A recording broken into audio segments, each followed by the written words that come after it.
예수님이 부활하셨습니다. 짧은 메시지지만 굉장한 놀라운 말씀입니다. 예수님의 부활 소식을 제일 먼저 접한 사람들은 제자들이 아니고 예수님의 시신의 향품을 드리기 위해서 찾아갔던 여인들입니다. 놀라운 사실은 여인들도 예수님의 제자들도 예수님이 부활하실 거라는 사실을 믿지 못했다는 것입니다. 나중에 막달라 마리아와 여인들이 예수님을 만나고 제자들에게 예수님이 부활하셨다는 소식을 전하지만 제자들은 믿지 않죠. 누가복음 24장 11절을 보시면 사도들은 그들의 말이 허탄한 뜻이 들려 믿지 아니하나. 사도들이 부활의 소식을 믿지 아니했죠. 마가복음 16장 11절도 보시면 그들은 예수께서 살아나셨다는 것과 마리아에게 보셨다는 것을 듣고도 믿지 아니하니라. 나중에 예수님께서 제자들을 만나셔서 그들에게 책망을 하시는데 이 책망하시는 내용 속에 우리의 모습이 담겨 있습니다.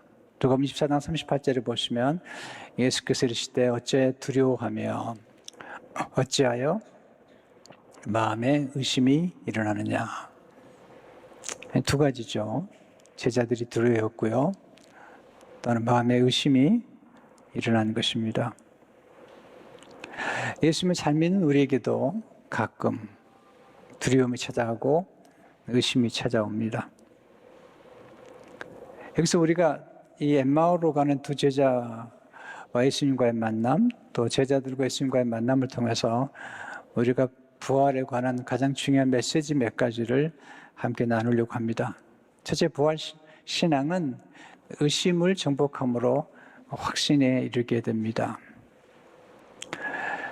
예수님께서 분명히 부활하실 거라고 말씀하셨지만 제자들은 예수님 말씀을 망각했습니다. 기억하지 못했어요. 그 이유가 뭘까요? 두려움과 의심이죠. 우리 예수 그리스도의 신앙, 곧 부활의 신앙을 깊이 우리가 경험하고 그 확신 속에 살아가려면 두 가지를 우리가 정복하기도 하고 극복해야 됩니다. 첫째는 두려움을 정복하고 평강을 누리기를 원하십니다. 예수님이 십자가에 돌아가셨을 때 제자들이 두려워했습니다. 두려워하면 믿음이 약해집니다. 또 예수님을 잘못하면 부인하기까지 하죠. 우리는 연약하고 또 두려워할 수밖에 없는 존재입니다. 두려움이 찾아오면 또 의심과 의혹이 생기는 것입니다. 또 무엇보다도 무력해집니다.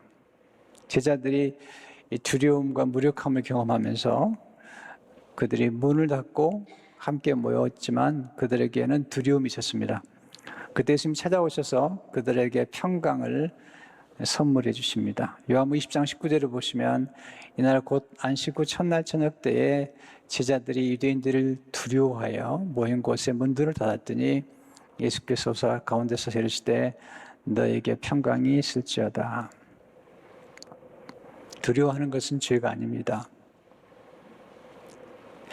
두려워하는 것 때문에 너무 자책하지 마십시오. 하나님이 우리가 두려워하는 걸 아시고 성경에 두려워하지 말라는 말씀이 366번이나 나온다는 것입니다. 예수님이 찾아오셔서 제자들의 두려움을 물리쳐 주시는데 사실은 세 가지가 두려움을 극복할 수 있는 하나님의 선물이죠. 첫째는 평강입니다. 예수님이 오셔서 너에게 평강이 있을지어다. 제자들을 책망하지 않으셨습니다. 두 번째는 예수님께서 그들에게 믿음을 심어주시죠. 증거를 보여주세요.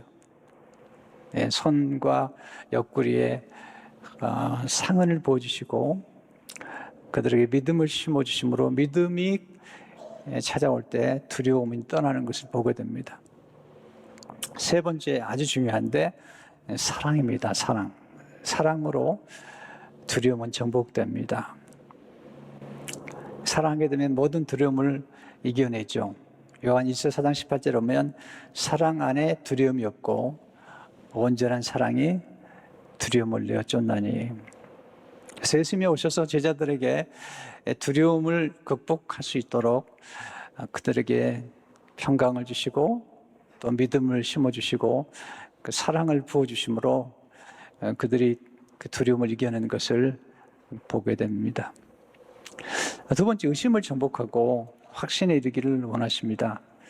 두려움이 찾아오면 의심하게 되고 믿음이 약해집니다. 또 우리에게 극심한 고난이 갑자기 찾아오거나 그리고 슬픈 일이나 어려운 일을 만나게 되면 우리 믿음이 약해져요. 근데 의심이 죄는 아닙니다. 죄의 목록 가운데 의심이 없습니다. 그러나 의심은 우리에게 도움이 되지 않죠. 제가 침체를 겪을 때 제 마음속에 목사인데 의심이 생겼습니다. 근데 더 고통스러운 것은 내 마음속에 의심이 자꾸 들어오는데 주일마다 설교를 하는 것입니다. 하나님이 살아계시다고. 근데 제가 설교는 그렇게 하면서도 제 마음속에는 의심과 의혹이 찾아왔습니다. 근데 제 신앙의 선배들이 저한테 목사도 의심할 수 있다라는 얘기를 해주지 않았습니다. 무척 혼돈스러웠습니다. 그리고 성경을 읽다가 깨달았습니다. 세례 요한이 감옥에 갇혔을 때 그에게 의심이 찾아옵니다. 그리고 하나님의 사람들도 고난과 고통을 겪을 때 그렇게 혼돈과 의심을 경험한다는 사실을 알게 되었고, 특별히 유다서를 읽는 중에 의심하는 자를 긍휼히 여기라 하는 말씀을 읽고 위로를 받았고, 또 한 번은 세례 요한에 관한 설교를 하다가 제가 많이 울었습니다. 왜냐하면 세례 요한 같은 사람도 감옥에 있다 보니까 의심을 하고 제자들을 예수님께 보내서 당신이 메시아입니까? 이렇게 물어보잖아요. 예수님이 친절하게 설명하시죠. 우리가 의심이 찾아왔을 때 너무 자책하지 마시고요. 우리 신앙의 성장의 과정에서 의심과 의혹의 강을 건너야 됩니다. 의심을 정복하는 길은 말씀을 더 공부하는 것입니다.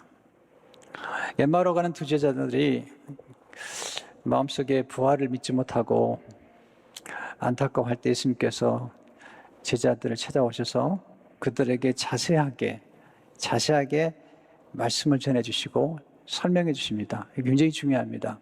우리가 두려움과 의심이 찾아왔을 때 우리가 하나님의 말씀을 통해서 하나님이 누구신지, 그리고 하나님의 말씀이 뭐라고 말씀하시고 있는지를 자세히 보게 되면 우리의 두려움과 의심들을 극복할 수가 있죠. 특별히 누가복음 24장 26절과 27절을 보시면 그리스도가 이런 고난을 받고 자기 영광에 들어갈 것이 아니냐 하시고, 모세와 모든 선지자의 글로 시작하여 모든 성경에 쓴 바 자기에 관한 것을 자세히 설명하시니라. 저 이 말씀이 너무 좋아요. 모든 성경에 쓴 바 자기에 관한 것을 자세히 설명해 주신 것입니다. 그래서 두려워하는 제자들에게 평강을 주시고 의심하는 제자들을 찾아오셔서 성경을 깨우쳐 주신 것을 보게 됩니다. 결국 제자들은 두려움과 의심을 정복하고 부활의 증인이 되었고, 저도 제 인생 여정에서 두려움과 의심을 정복하고 계속 목회자의 길을 갈 수가 있게 되었습니다. 두 번째, 부활의 영광은 고난의 십자가를 통과한 영광입니다. 엠마오로 가는 두 제자가 가장 큰 고민은 뭐냐면 예수님은 고난을 받아서는 안 된다는 것입니다. 예수님께서 엠마오로 간 두 제자를 찾아오셔서 서로 무슨 말 하고 있는지 물어보죠. 그때 누가복음 24장 19절 21절에서 이렇게 얘기하죠. 이르시되 무슨 일이냐? 이르되 나사렛 예수 이르니 그는 하나님과 모든 백성 앞에서 말과 일에 능하신 선지자이거늘 우리 대제사장들과 관리들이 사형 판결에 넘겨주어 십자가에 못 박았느니라. 우린 이 사람이 이스라엘을 속량할 자라고 바란노라. 이뿐 아니라 이 일이난 자가 사흘째요. 제자들의 고민은 뭐냐면 예수님은 말과 일이 능한 선지자였다는 거죠. 죽은 자를 살리고 병든 자를 고치고 시각장애인의 눈을 뜨게 하고 청각장애인의 귀를 열어주시고 오병이어로 수만 명을 먹이신 그 능하신 주님을 그들은 바라보면서 예수님이 고난의 십자가를 지닌 것이 이해가 안 됐던 것입니다. 아마 여러분도 이해가 안 될 것입니다. 특별히 예수 믿는 사람들이, 예수 잘 믿는다고 말하는 사람들이 찾아왔을 때 그 고난이 이해가 안 되죠. 실패와 좌절을 경험하기도 하고 상실을 경험하기도 하고, 며칠 전에도 우리 교회 함께 사역하는 분이 연락을 주셨어요. 지금 손녀가 뇌수막염으로 병원에 입원했는데 기도해 달라고. 한 달도 되지 않은 아주 사랑스러운 아이가 병원에 입원해 있는 것이죠. 또 사랑스러운 가족들 가운데 암에 걸리기도 하고요.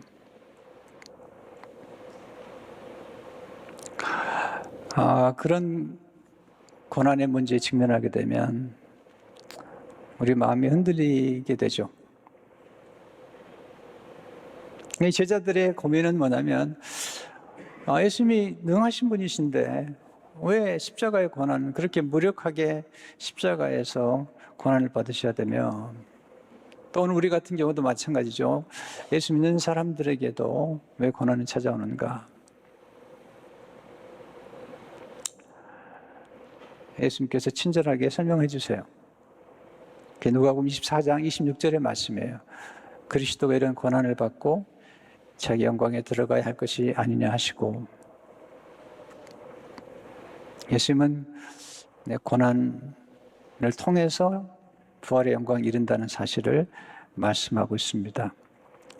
이 말씀 속에 우리는 두 가지를 깨달아야 됩니다. 첫째는 하나님은 과정을 소중히 여기시는 분입니다. 마귀는 고난이 없는 영광, 과정을 무시하죠. 마태복음 4장 8절 9절을 보시면 마귀가 또 그를 데리고 지극히 높은 산으로 가서 천하만국과 그 영광을 보이르되 만일 내게 엎드려 경배하면 이 모든 것을 내게 주리라.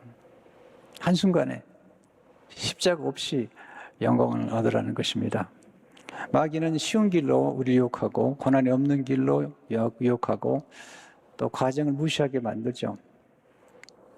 우리는 과정을 중요하게 생각하고 하나님은 과정을 소중하게 생각합니다. 과정이 없는 영광이나 성공은 위험한 것입니다. 아이가 어머니의 태에서 10개월을 지내죠. 그냥 태어나지 않죠. 산통을 겪으면서 태어나게 됩니다. 생명은 고난과 함께 태어나고 그리고 부활의 영광도 고난과 함께 경험하게 됩니다. 그래서 우리 이 과정, 하나님께서 영광에 이르는 이 모든 길에는 고난이 함께 한다는 사실을 알아야 됩니다.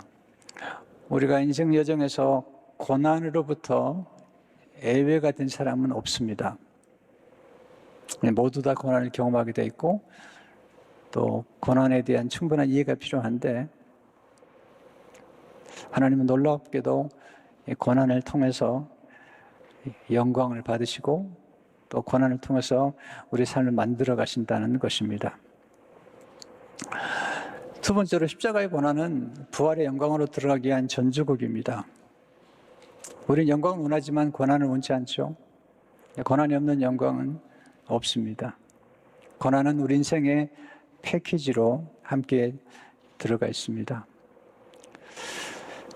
자, 고난의 영광에 이르는 길이라면 고난을 용납하고 환영하는 용기도 필요합니다. 쉽지 않습니다. 정말 직접 고난에 직면하고 어려운 질병을 만나거나 가족 가운데 어려운 문제에 직면하게 되면 이게 고난을 환영할 수 있는 용기가 쉽게 생기지 않습니다. 근데 고난을 통과하고 나면 나중에 깨닫는 것이 뭐냐면 고난이 유익했다는 것을 깨닫게 됩니다.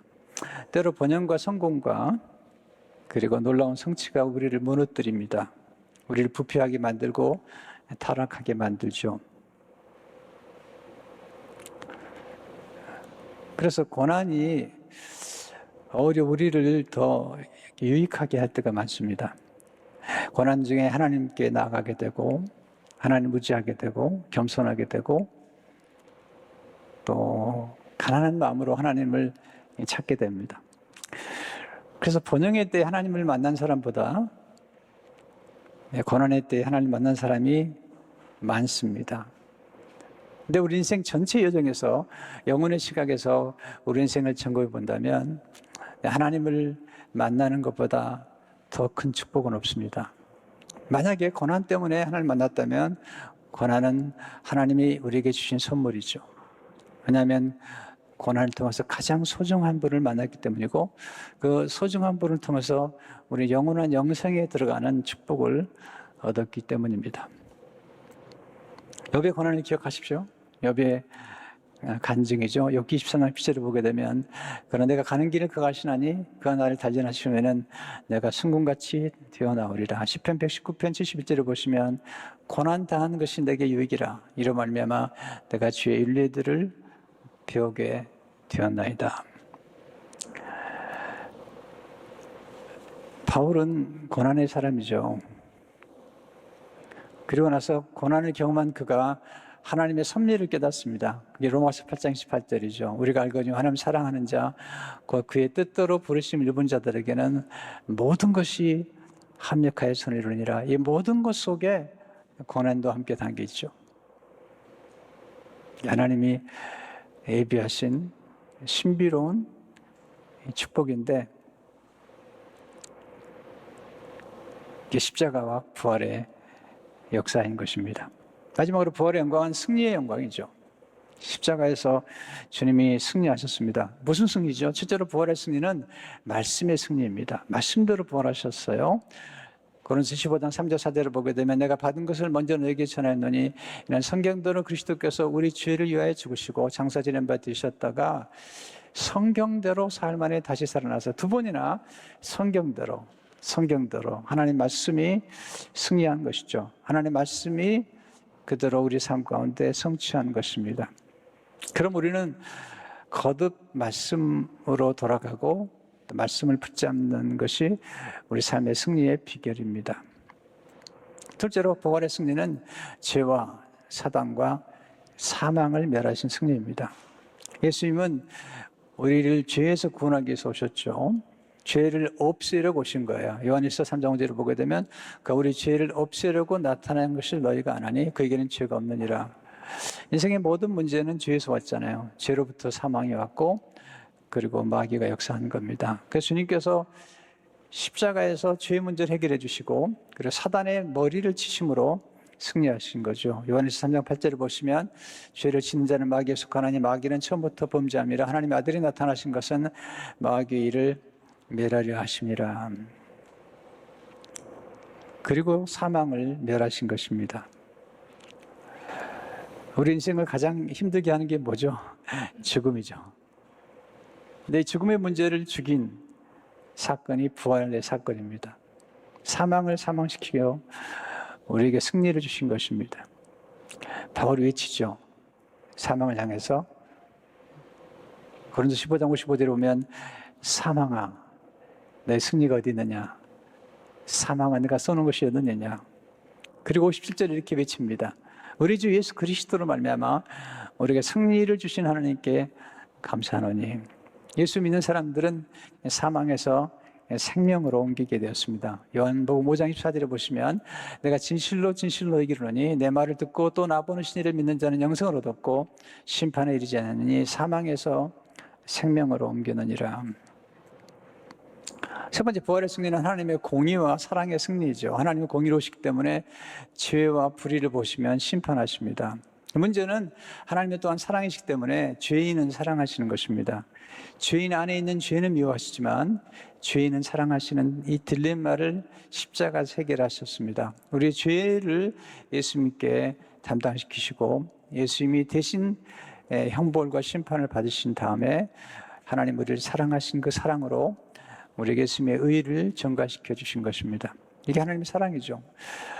하나님의 공의를 하나님의 사랑이 삼켜서 우리를 구원의 자리에 이르게 한 것입니다. 공의를 이루셨어요. 어떻게 우리 죄를 예수님이 담당하심으로, 그리고 또한 사랑을 주셨습니다. 죄인을 사랑하셨기 때문이죠. 로마서 5장 8절입니다. 우리가 아직 죄인 되었을 때 그리스도께서 우리를 위해 죽으심으로 하나님께서 우리에 대한 자기의 사랑을 확증하셨느니라. 그리고 로마서 8장 35절 39절에서 이렇게 외칩니다. 누가 우리를 그리스도 사랑에서 끊으리요? 환난이나 곤고나 박해나 기근이나 적신이나 위험이나 칼이랴. 어떤 피조물이라도 우리를 우리 주 그리스도 예수 안에 있는 하나님의 사랑에서 끊을 수 없으리라.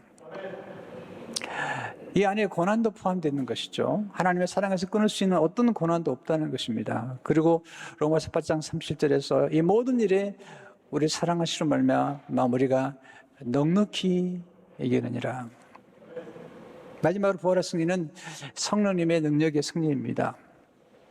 예수님이 하나님 아버지께 버림받았는데요, 그 곁에 계신 분이 있었어요. 성령님이 계셨어요. 성령님이 예수님을 이루어가시고, 그리고 예수님 십자가에 돌아가셨을 때 예수님을 죽은 자 가운데서 살리신 분이 계신데 성령님이시죠. 예수님 곁에서 고난을 이길 수 있도록, 견딜 수 있도록 도와주신 분이 성령님이시고, 지금도 우리 곁에, 우리 안에 성령이 계셔서 우리가 두려워할 때 찾아오셔서 위로해 주시고 평강을 주시고, 또 우리가 의심할 때 찾아오셔서 말씀을 생각나게 하시고 우리에게 주신 은혜를 생각나게 하심으로 우리로 하여금 고난과 어려움을 극복하게 하시는 분이 성령이시죠. 로마서 8장 11절을 보시면 예수를 죽은 자 가운데서 살리신 이의 영이 너희 안에 거하시면 그리스도 예수를 죽은 자 가운데서 살리신 이가 너희 안에 거하시는 그 영으로 말미암아 너희 죽을 몸도 살리시리라.